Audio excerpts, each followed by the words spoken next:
नमस्कार दोस्तों, मैं आपके साथ रिया और आप देख रहे हैं द मनमोजी। देखिए, देश के प्रधानमंत्री गुजरात मिशन को लेकर निकल चुके हैं। जिस तरीके से उनका अभिनंदन किया जा रहा है वो वाकई में काबिले तारीफ है। अब देखिए, गुजरात मिशन शुरू हो चुका है। आज गुजरात मिशन के दौरे पर प्रधानमंत्री का दूसरा दिन था, जहां पर भव्य अभिनंदन उनका किया गया। ये सिर्फ वहां की तस्वीरें ही नहीं बताती हैं, वहां की भीड़ ही नहीं बताती है, लेकिन जिस तरीके से महिलाओं की तादाद वहां पर आप देखेंगे कि कितनी बड़ी संख्या में है। आप तस्वीरें देखिए, स्क्रीन पर आप देख सकते हैं कि किस तरीके से महिलाएं पुरजोर तरीके से वहां पर खड़ी हैं। उनके चेहरों पर मुस्कान है, सर के ऊपर उन्होंने मटकी ले रखी है और अभिनंदन करते हुए नजर आ रहे हैं देश के प्रधानमंत्री का।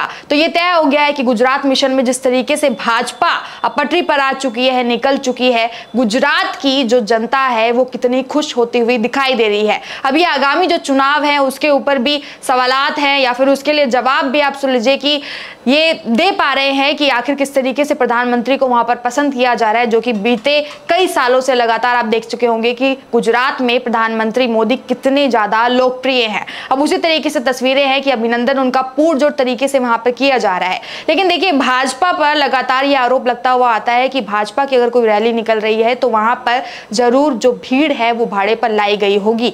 लेकिन यह तथ्य विपक्ष की तरफ से रखा जाता है और उसमें गलतियां और खामियां भी देखने को मिलती हैं। लेकिन जिस तरीके से मुस्कान देती हुई महिलाएं वहां पर एकजुट है, मटका उन्होंने अपने सर पर ले रखा है, वो तय करता है कि गुजरात में जो मिसाल इस समय प्रधानमंत्री नरेंद्र मोदी कायम कर रहे हैं वो गुजरात में आने वाले इलेक्शन के लिए कितनी ज्यादा सक्रिय साबित होती हुई दिखाई देती है। देखिए, तस्वीरें आपने देखी, जिस तरीके से गुजरात मिशन का आज दूसरा दिन बताया जा रहा है कि प्रधानमंत्री नरेंद्र मोदी का था, उसको लेकर विपक्ष भी अब कहीं ना कहीं पर तिलमिलाता हुआ नजर आ रहा है। हालांकि संख्या जो है अभी कम है, लेकिन मुझे जहां तक लगता है वो आगे बढ़ सकती है। अब मैं आपको बता दूं कि प्रधानमंत्री मोदी जिस तरीके से वहां पर पहुंचे, उन्होंने कई सारे इनॉग्रेशन भी कराए और बताया है जिस तरीके से स्कीमें भाजपा की तरफ से निकाली गई हैं उसके बारे में भी वहां की जनता को बताया गया है कि गुजरात में क्या विकास कार्य किया गया है या फिर भाजपा जब से आई है उसने क्या क्या जो तमाम कार्य हैं वो जनता के लिए किए हैं। अब मैं आपको बताने जा रही हूं कि प्रधानमंत्री नरेंद्र मोदी ने जब मंच से, हालांकि भाषण काफी बड़ा है, उन्होंने बहुत कुछ बताया है, लेकिन आपको छोटे ही शब्दों में, छोटी ही कुछ लाइनों में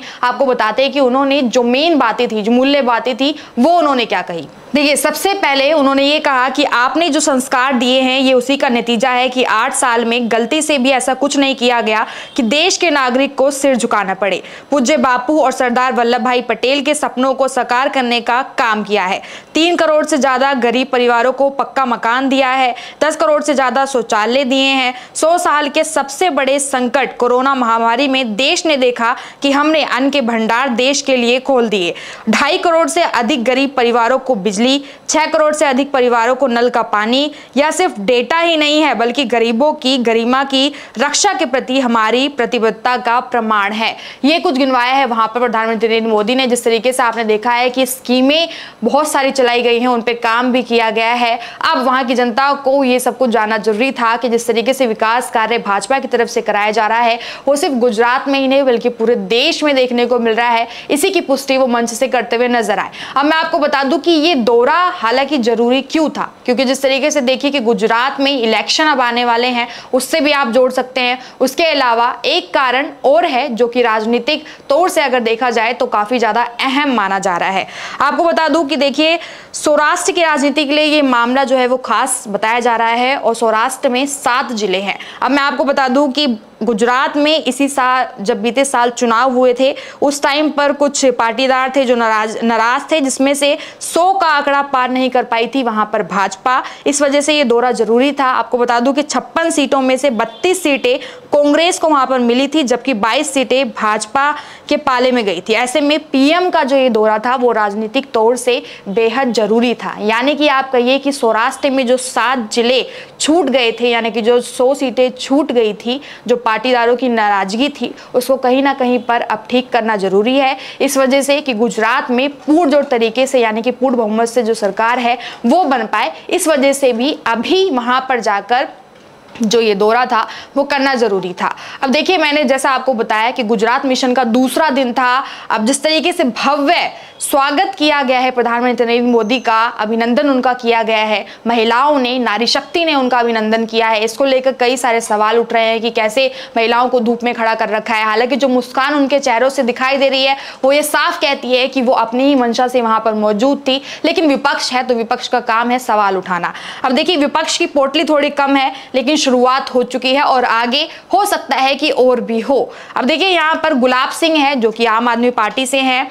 इन्होंने कहा है कि 27 साल गुजरात में भाजपा की सरकार होने के बावजूद राजकोट के ग्रामीण क्षेत्र में सरकारी अस्पताल की जगह ट्रस्ट के अस्पताल के उद्घाटन पर प्रधानमंत्री ऐसे भाषण दे रहे हैं जैसे सरकार ने गुजरात के लोगों पर कोई बहुत बड़ा उपकार कर दिया हो। अब मैं आपकी जानकारी के लिए बताऊं कि वहां पर एक इनॉग्रेशन किया गया है अस्पताल का, जो कि करोड़ों रुपए से, मतलब उसके करोड़ों से भी ज़्यादा अहमियत है, उसका जो मूल्य है उसका इनॉग्रेशन वहाँ पर किया गया है। और भी कई सारे ऐसे इनॉग्रेशन यानी कि उद्घाटन है जो वहाँ पर किए गए हैं। अब विपक्ष का सवाल इस पर उठाया जा रहा है कि जिस तरीके से प्रधानमंत्री अब वहाँ पर उद्घाटन कर रहे हैं वो तो ऐसा ही लग रहा है कि जैसे कि अपने जो ट्रस्ट है या फिर उससे नहीं बल्कि अपने जेब से खर्चा किया जा रहा है। तो इस तरीके के तमाम सवाल बनाए जा रहे हैं। लेकिन विपक्षी पार्टियों का ये लगातार रहा है कि देखिए, अब रैली निकाली जाए या फिर कोई स्कीम लेकर आई जाए तो उसके ऊपर सवालों को साधना वो जरूरी समझते हैं।